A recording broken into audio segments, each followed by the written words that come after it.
Juanma Cuelle, encantado de saludarte. Pues buenas tardes, Rafa, ¿cómo estás? ¿Qué tal? Es Quelle, ¿no? En vez de Cuelle. Quelle. Sí, creo que era que le he dicho mal.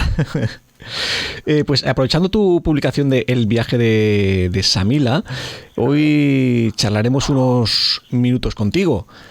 Muy bien. Entonces, ¿qué es lo primero que tenemos que saber sobre tu obra?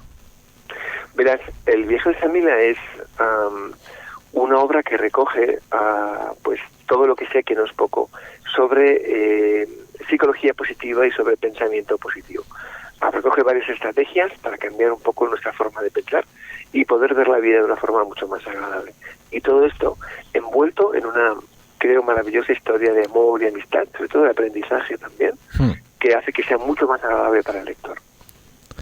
Ajá, porque ¿qué ingredientes considerabas imprescindible a la hora de construir el libro?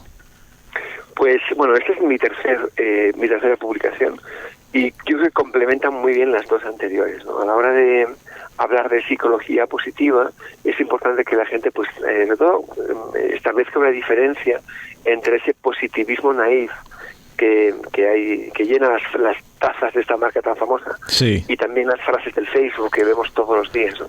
Y entonces, bueno, esta es una obra un poco más seria, basada sobre todo en la ciencia. La psicología positiva es un complemento de la psicología clínica. Digamos que tiene el mismo efecto que, por ejemplo, fíjate que la medicina tradicional se ha enfocado toda la vida en curar las patologías, ¿no? Y de repente hace ya unos años nace la medicina preventiva, que tiene como propósito, pues, prevenir enfermedades. En el caso de la psicología positiva hace un poco ese mismo efecto sobre la psicología clínica. Además, está basada en las fortalezas del ser humano y no en las debilidades. Por lo tanto, uno puede progresar mucho más rápido con esta ciencia que con otras. Ajá. Es verdad que este es tu tercer libro. Previamente habías publicado El Territorio de Felicidad y en menos de 100 palabras. Mira, si te parece, puedes hacer un pequeño resumen de ellos y así, y que también qué querías transmitir. Así hacemos un poco de memoria. Venga, Territorio de Felicidad es un libro que nace de la necesidad de partir del lugar en el que me encontraba hace ahora 7 años y dirigirme a un espacio en el que pudiera, pues digamos que ser más yo, ¿no? Que fuera más con mi propósito, que fuera más con mi estilo de vida y con la forma en la que a día de hoy entiendo la felicidad. Yo vengo del mundo de la alta dirección. Durante 22 años de mi carrera tuvo que ver con esto y, bueno, por una circunstancia, pues de repente un día inicié una reflexión que concluyó en algo parecido a: asegúrate de que lo que estás buscando vale lo que estás perdiendo.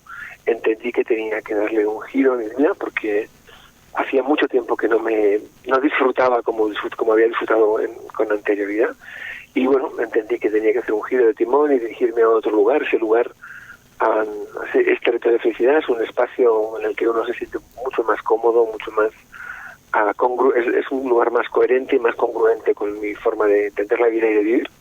Así que cuando empecé a escribirlo, obviamente pues entendí que vivía un momento vital que requería que aquello quedara grabado en algún lugar que fuera más seguro que la cabeza de un aspirante a contador de cosas. Decidí escribir un blog. Esto acabó en manos de Planeta, que decidió publicarlo, y en 2016 nace Territorio de Felicidad. Es un libro que me ha dado muchísimo. De hecho, me ha permitido dar la vuelta al mundo casi 4 veces hablando de la gente de felicidad a través de esta obra, ¿no? 4 años después, y después de haber hecho ese periplo de haber dado conferencias en 3 continentes y en varios países, pues nacen menos de 100 palabras. En este caso viene de la necesidad de compartir todo lo que había aprendido durante esos últimos 4 años de viajes, de conocer gente, de conocer historias, de aprender de mucha gente.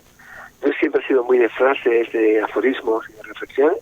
Fui anotando algunas de estas en mis notas y un día encontré que tenía pues las suficientes como para poder plantearme algo diferente. Recuerdo que era un 26 de octubre, que estaba en Madrid presentando un evento, y un amigo con el que hacía radio me dijo: Juanma, tienes que hacer vídeo porque tú tienes una forma de expresar y una mirada y no sé qué cosas me contó. Y yo siempre me había negado a exponerme mucho porque no me gusta exponerme, digamos, mi persona. Yo soy más de fotografiar mis letras. En mi cuenta de Instagram, pues es evidente que lo mismo son las letras y no mis fotografías.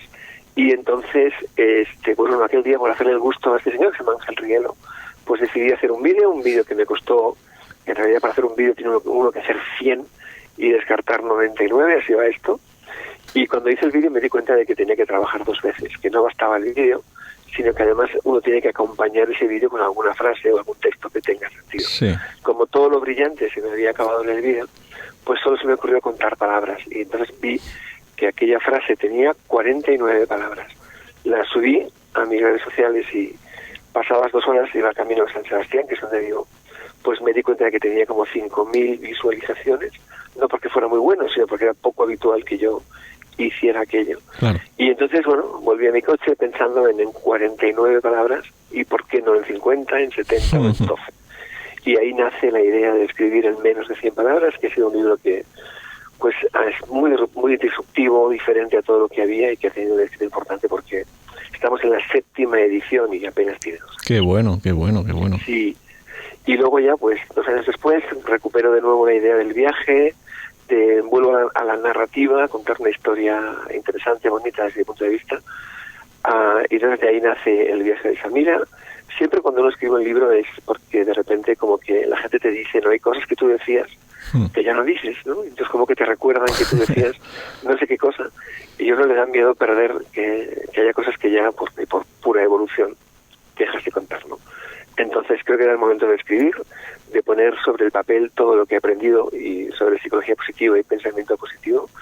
Para mí tiene tremendo valor porque a mí me transformó claramente la vida y entendía que tenía casi la obligación de compartirlo. Genial. Y ahora en el viaje de Samila ya empiezas con la primera parte que directamente haces la pregunta de por qué no somos tan felices como nos gustaría. Y la pregunta es esa, ¿por qué crees que sucede eso? Verás, hay muchas razones, ¿no? Tantas casi como para ser feliz, ¿no? Hay muchas razones. Es algo como muy personal. De todas maneras, y tras muchos meses, años, diría, de investigación, pues al final concluyo en que hay 5 razones que hace que no seamos tan felices como nos gustaría, que son personales, pero estas 5 son comunes a todos. La primera, por no extenderme en exceso, es pues muy fácil de explicar. Yo en mis conferencias siempre hago una pregunta, que es, me pregunto a la gente que hay allí, digo, oye, ¿por qué creen ustedes que sus hijos saben multiplicar y dividir? La respuesta es bastante obvia, es porque les hemos enseñado. La segunda pregunta es, ¿por qué creen que sus hijos no saben gestionar emociones? Y la respuesta es evidentemente igual de obvia, y es porque nadie nos enseñó a ser felices. Así que, bueno, partiendo de esta idea de que nadie nos ha enseñado y de que pues nacen 5 razones más. La segunda es porque nos pasamos la vida aplazando la felicidad, pensando que la encontraremos en el siguiente lugar, con la siguiente pareja o en el siguiente trabajo, sin darnos cuenta de que mientras pensamos que la felicidad está en otro lugar, nunca va a estar donde tú estás ahora. La tercera es que pues pensamos o esperamos tanto de la felicidad que acabamos convirtiéndola en algo inalcanzable. La cuarta es también bastante obvia, es que no nos dedicamos a ser felices, nos dedicamos a otro montón de cosas, ¿no? A ser buenos padres, buenas madres, sí, grandes profesionales, gente que gana mucho dinero y que se compra casas bonitas y coches caros, sin darnos cuenta de que para ser feliz no hace falta una casa más grande, hace falta un hogar, y los hogares no se miden en metros cuadrados, ¿no? Ahora la verdad no cuenta cuántos trajes tienes, sino quién eres cuando te quitas la ropa, y tampoco cuenta cuántos relojes posees, sino de cuánto tiempo dispones, y tampoco va a contar nunca cuánto lo reúnas, sino cuánto hayas brillado. ¿Sí? La quinta razón es que con frecuencia equivocamos el orden de prioridades de la vida. La vida tiene un orden de prioridades en los que hay cosas que van delante de otras. Cuando tú equivocas este orden y te olvidas de que en esta vida lo más importante es que lo más importante sea lo más importante, es una frase de Stephen Covey, pero que tiene todo el vigor en este momento y todo el valor, pues pasan cosas que uno no había previsto, ¿no? Lo más importante en la vida es la salud, es la familia, es tu pareja, es el amor, son tus sueños. Y cuando tú antepones otras cosas que son importantes, pero en menor medida, como casa, dinero, coche, posición o ego, pues eso tiene consecuencias, en muchos casos, demasiado caras.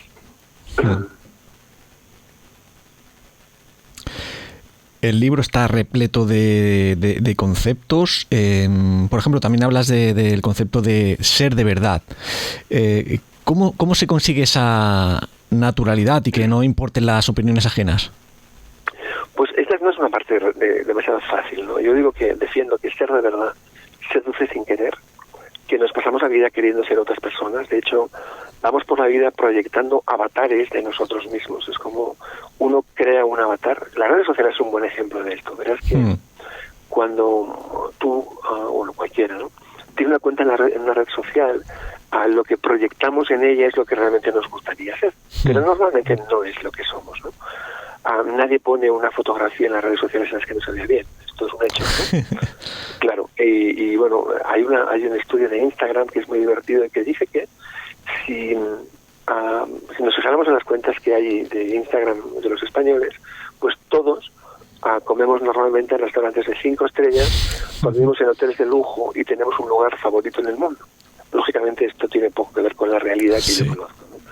Así que lo que hacemos es que proyectamos un avatar de nosotros mismos, y lo curioso es que, fíjate tú, la diferencia entre tu proyección y tú, o entre mi proyección y yo, se puede medir en estrés. El estrés que te genera tener que parecerte a algo que no eres. Así que lo más importante que puedes hacer uno, pues es tratar de convencerte, tratar de comprarte a ti, de ser tú mismo, de cuanto más se parezca tu proyección a lo que de verdad eres, menos estrés, más autenticidad en tu vida, y esto seduce sin querer. No hay nada que tenga más valor ni más potencial que la verdad, ¿no? Fíjate que muchas veces escuchamos no sé, voy a poner un ejemplo que todo el mundo va a entender, a políticos que, por ejemplo, tienen un discurso medido, trabajadísimo, eligen el lenguaje no verbal, incluso el color de la corbata, nada es casual en el discurso de un político, y cuando lo escuchas te crees el 15%. De repente, en otro momento, estás viendo el vídeo de una señora de Chiapas, no lo sé, digo por decir, a la que una corriente de agua se le ha llevado 2 muebles de casa y 4 gallinas, y hay tanta verdad en las 9 palabras que dice que se te clavan en el pecho, ¿sí? La diferencia entre uno y otro está en la cantidad de verdad, en la autenticidad que hay en esa comunicación. Así que ser auténticos te traspasa la piel absolutamente. No hay nada más potente que ser de verdad. Sí. Es como aquello que dicen también lo de los vídeos de gatitos, ¿no? Que atraen tanto porque es eso, porque son de verdad, no hay postureo absoluto. Así, no hay impostura, ¿no? Claro. Entonces, cuando tú tratas de ser lo que no eres, todo el mundo inconscientemente lo detecte. Cuando tú eres de verdad, esto claramente seduce sin que hagas nada. Ese es el valor de la autenticidad. Si bien, insisto, no es fácil, porque no nos compramos, no tendemos a comprar la versión que somos. Siempre tratamos de proyectar una versión mejorada de nosotros. Se parece más a lo que nos gustaría ser que a lo que de verdad somos. Claro. Lo que sí que en unos capítulos, en uno de los capítulos, mencionas ya algunos de los acuerdos de la felicidad. ¿Podrías dar alguna una pincelada sobre ellos? Sí, bueno, hay como 8 o 9 estrategias, ¿no? Conozco, bueno, manejo de unas 17 en el libro, hay creo que 8, porque no quería que la gente fuera efectiva y no tratar de aburrir a nadie con esto, pero entre muchos otros, entender, por ejemplo, uno de los grandes paradigmas de la vida, ¿no? Y es que no vemos la vida como es, vemos la vida como somos, y esto es algo que la gente tiene que entender. Hay un concepto que es interesante, es la flexibilidad mental. Esto nace de hay estudios, por ejemplo, Jean Piaget, que ya hace muchos años formuló una teoría interesante, que es la de los esquemas mentales, y que básicamente dice que vemos la vida a través de un filtro. También lo decía Clara Campoamor con unas palabras bien bonitas, ¿no? Aquello de que en esta vida nada es verdad ni mentira, sino que todo depende del color de cristal con que se mira. Esto es absolutamente cierto. Tú no ves la vida como ves la vida como eres. Ese esquema mental está compuesto de 4 conceptos, que son ideas, conceptos, creencias y experiencias. En función de eso, cada uno de nosotros vemos la vida de una forma distinta. Vemos la vida desde una perspectiva distinta, ¿no? Cuando tú comprendes esto, comprendes que hay más de una realidad. Y cuando comprendes que hay más de una realidad, lo primero que deberíamos hacer es dejar de discutir con nuestros cuñados, porque podrían tener razón, y de hecho la tienen, su razón. Sí. Que es tan cierta correcta y tan legítima como la tuya. Este concepto te da flexibilidad, te da la posibilidad de entender otras perspectivas, otras formas de entender y de ver la vida, todas ciertas, todas legítimas, y entonces dejas de batallar, dejas de discutir, aceptas que hay otras formas de entender las mismas cosas, y eso hace que vivas con un mayor nivel de paz interior. Por poner un ejemplo para que la gente lo comprenda, sí, por favor. fácil, pues yo podría decir que, fíjate, el mar de lejos es azul, de cerca verde y por dentro transparente. La pregunta es, ¿de qué color es el mar? Y la respuesta correcta es, depende desde dónde lo mires, si desde un esquema mental o desde otro. Y todos son ciertos. Sí, sí. En lo que son las charlas y conferencias, no sé si te ha venido alguna persona que te ha dicho, oye, es que yo no sé, no encuentro un propósito de vida. En esos casos, ¿qué recomiendas? Bueno, pues esperar, ¿no?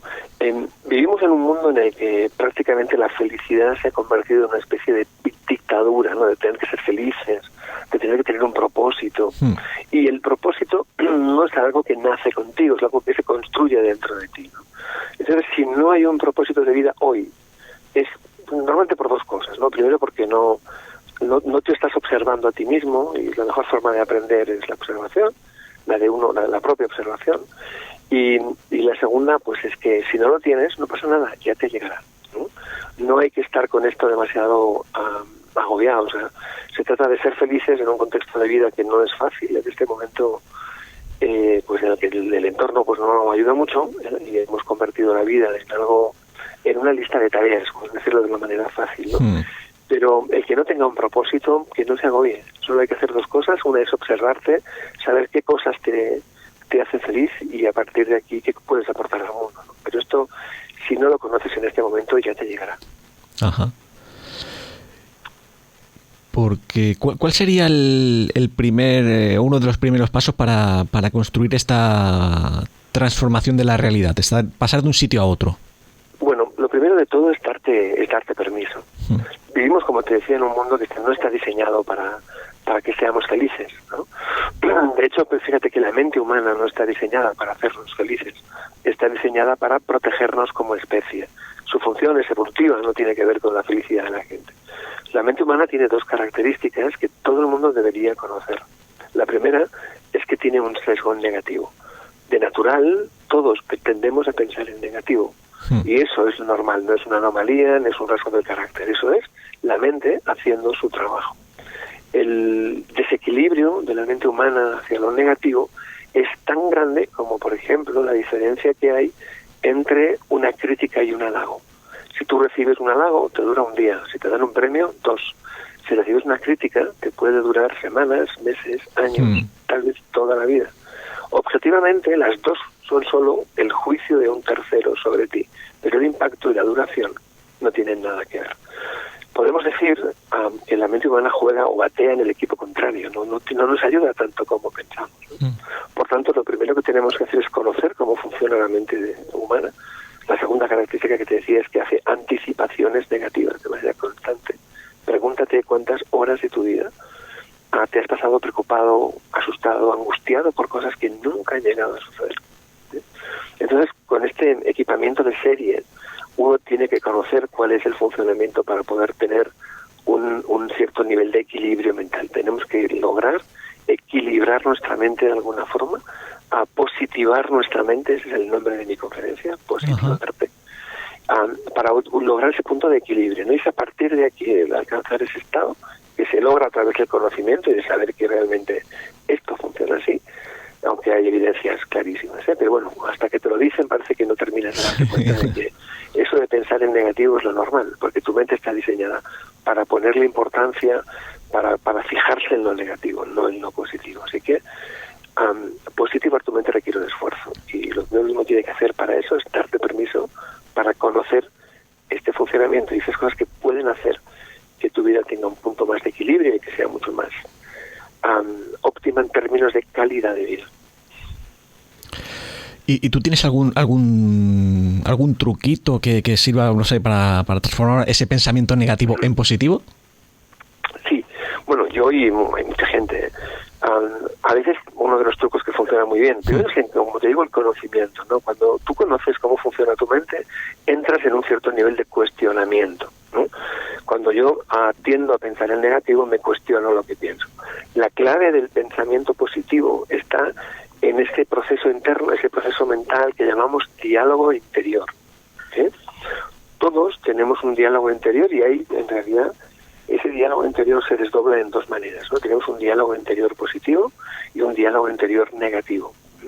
Cuando tú, por ejemplo, fíjate que la diferencia entre un error y un fracaso está en cómo te lo explicas a ti mismo.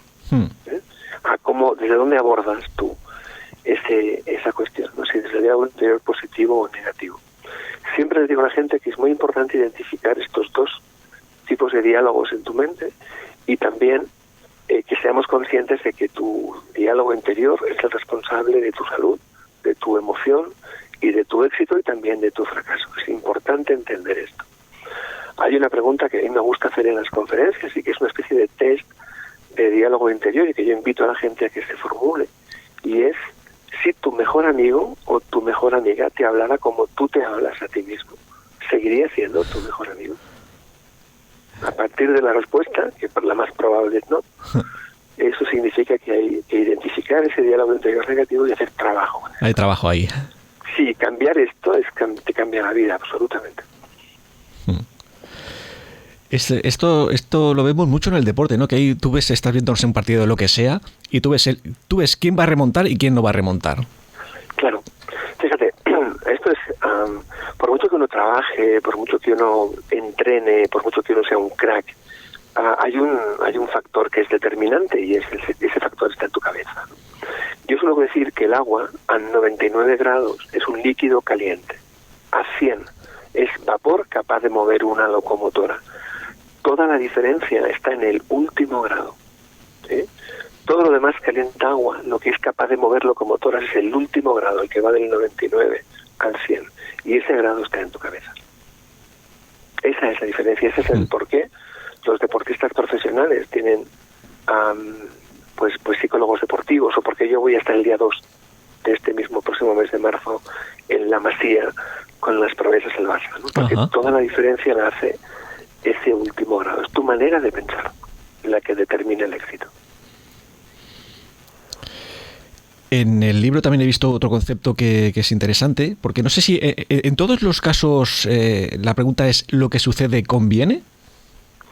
Bueno, en realidad sí, aunque es una frase más es una frase bonita, que está creada para dar es una filosofía de vida, filosofía de vida. Lo que sucede conviene nace de la idea de que en esta vida todo se puede positivar. No hay circunstancia, por muy dramática, por muy pues no sé, por muy difícil, dura, dramática, inimaginable que tú te puedas pensar, que no se pueda positivar. E incluso, fíjate, las circunstancias más terribles, ¿no? Como puede ser la muerte de un familiar, tienen un momento en el que se puede cambiar un sentimiento por otro. Es verdad que cuando uno pierde un familiar querido, o sea, una familia, alguien muy cercano, pues el duelo uno lo tiene que pasar siempre, ¿no? Hay que echarse el duelo encima las veces que sean necesarias. El duelo tiene básicamente 4 fases, ¿no?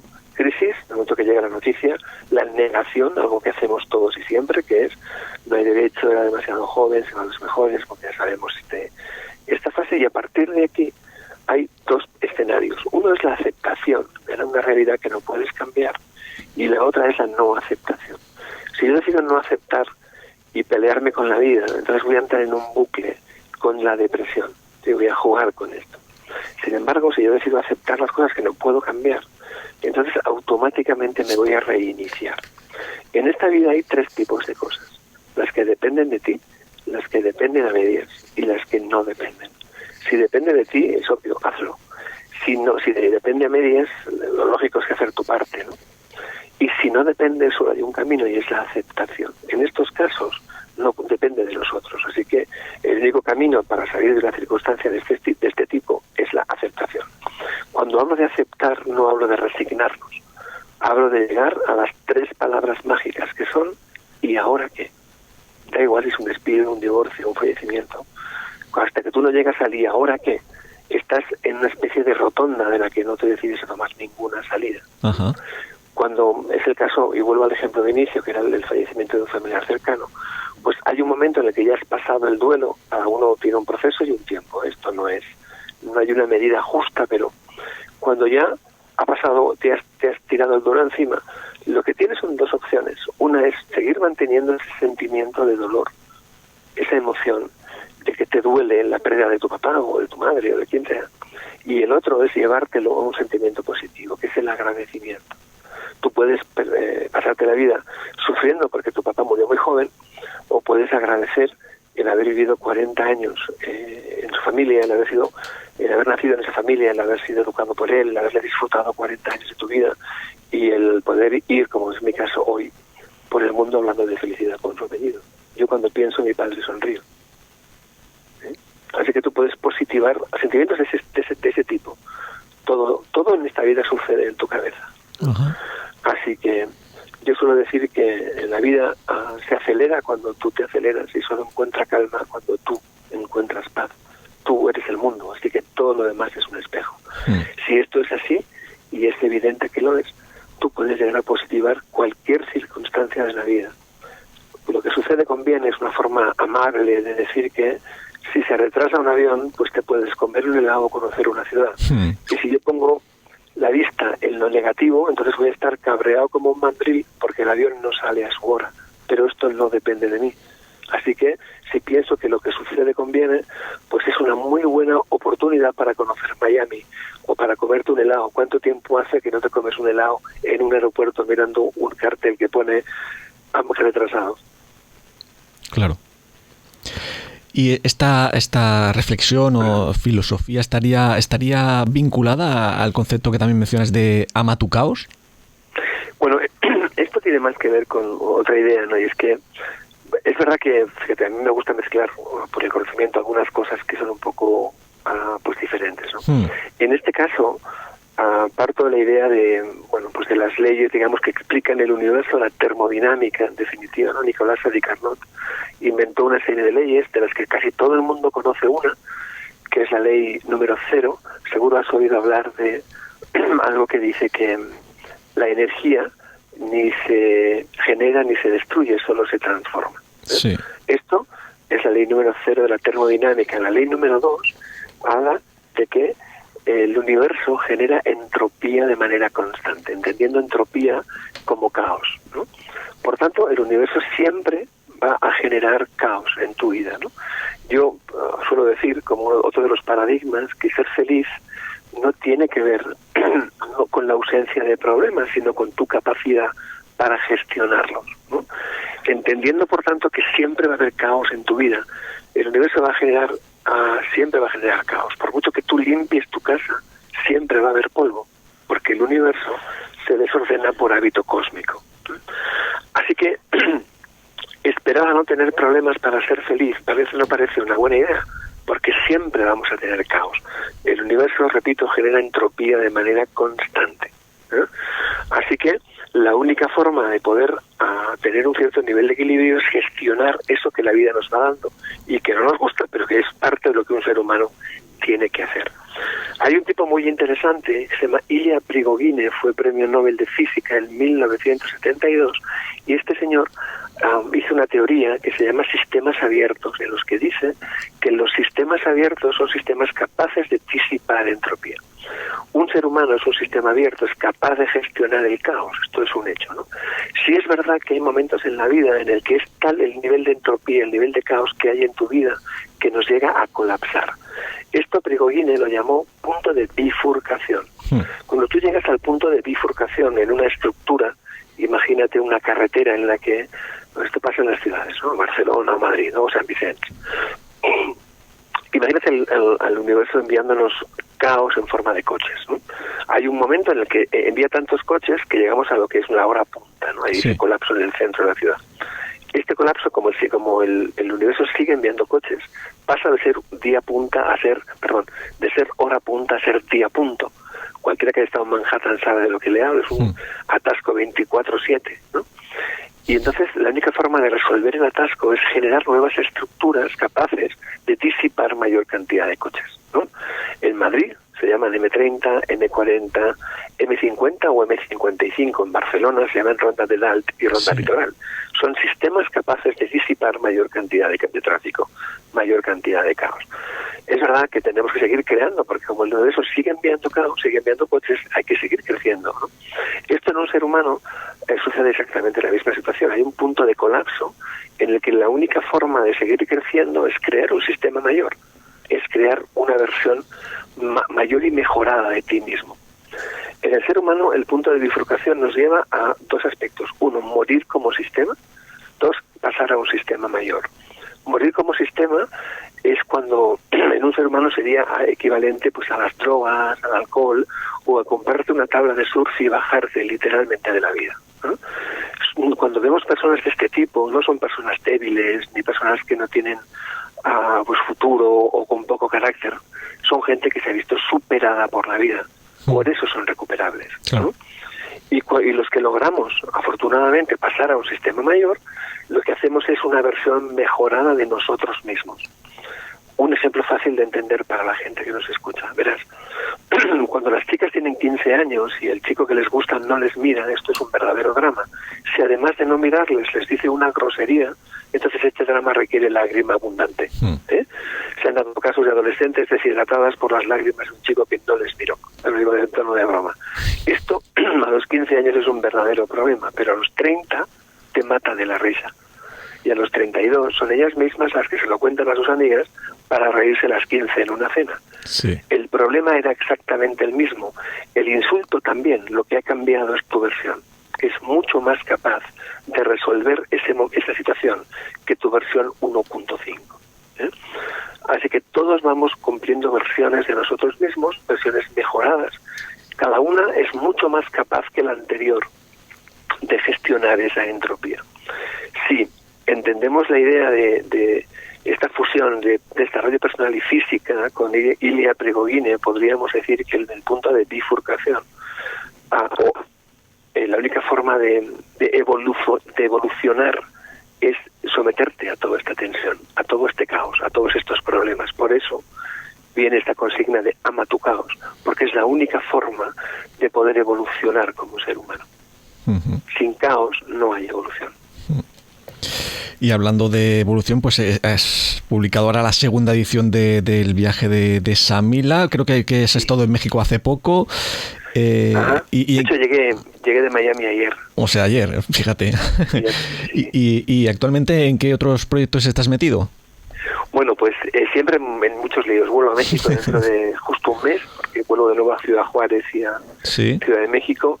Después, en el mes de abril, viajaré a Chile. En mayo estoy en Argentina también en la Feria del Libro y vuelvo de nuevo en octubre a México.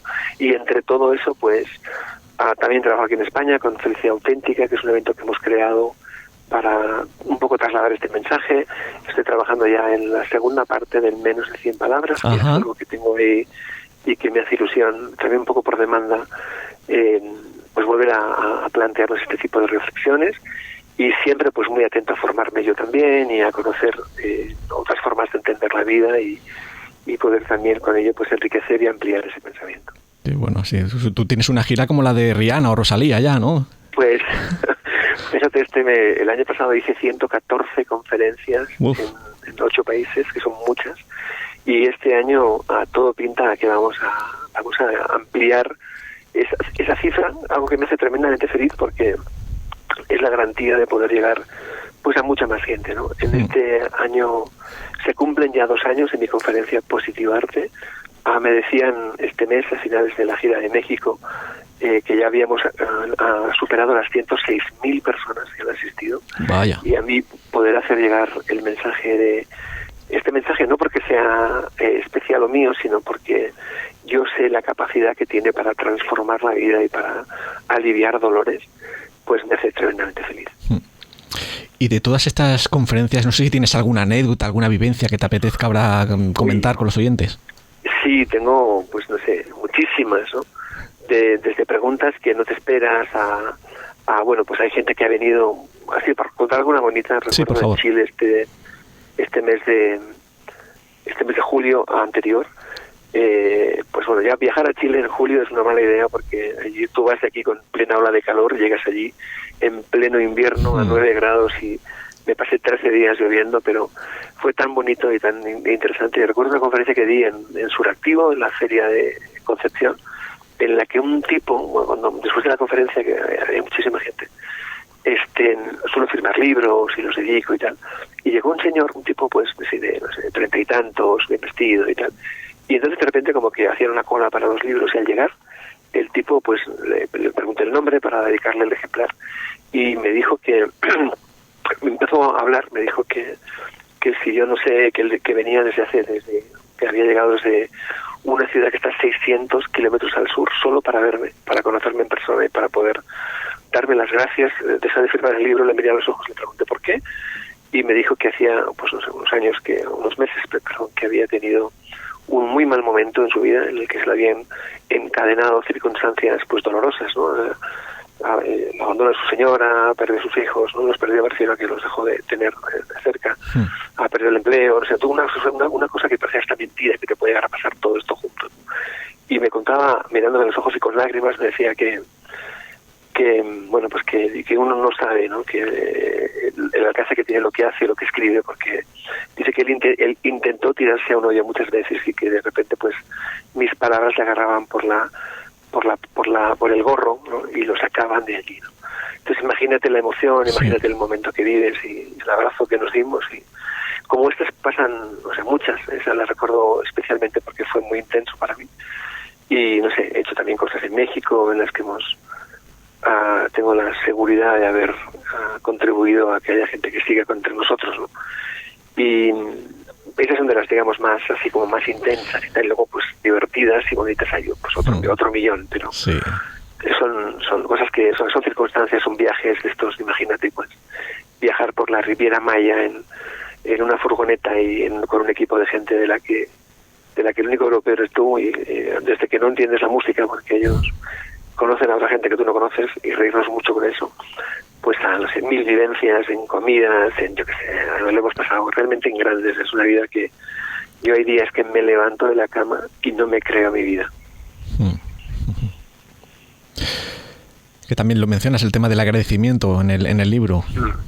Sí, yo creo que, fíjate, agradecer es uno de los ejercicios que no practicamos lo suficiente, ¿no? Cuando hablo de agradecer no hablo de dar las gracias, hablo de agradecer con sinceridad, ¿no? Yo creo que el agradecimiento le da sentido al pasado, le da valor al presente y le da esperanza al futuro.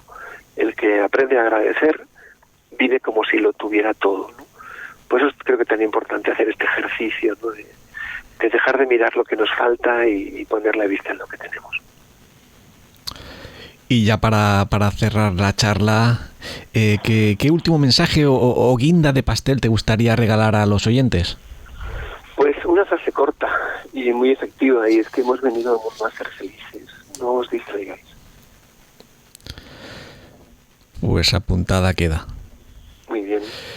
Pues Juanma, ha sido un verdadero placer aprender de ti este ratito. Muchas gracias, muchos éxitos, y aquí en Radio San Vicente tienes tu casa. Oye, pues encantado, y me lo tomo al pie de la letra. Sí, por favor. Acercarme un día a conocerte en persona, y si tenemos ocasión también poder disfrutar de un café o de un vino, va a depender de la hora. Sí, fenomenal, yo me apunto a eso. Listo. Oye, un abrazo y muchos saludos a toda la gente que os escucha, y espero que pronto podamos tener ocasión, como te decía, de saludarte y conocernos personalmente. Un abrazo, Juanma. Encantado. Gracias. Gracias. Buena tarde. Adiós.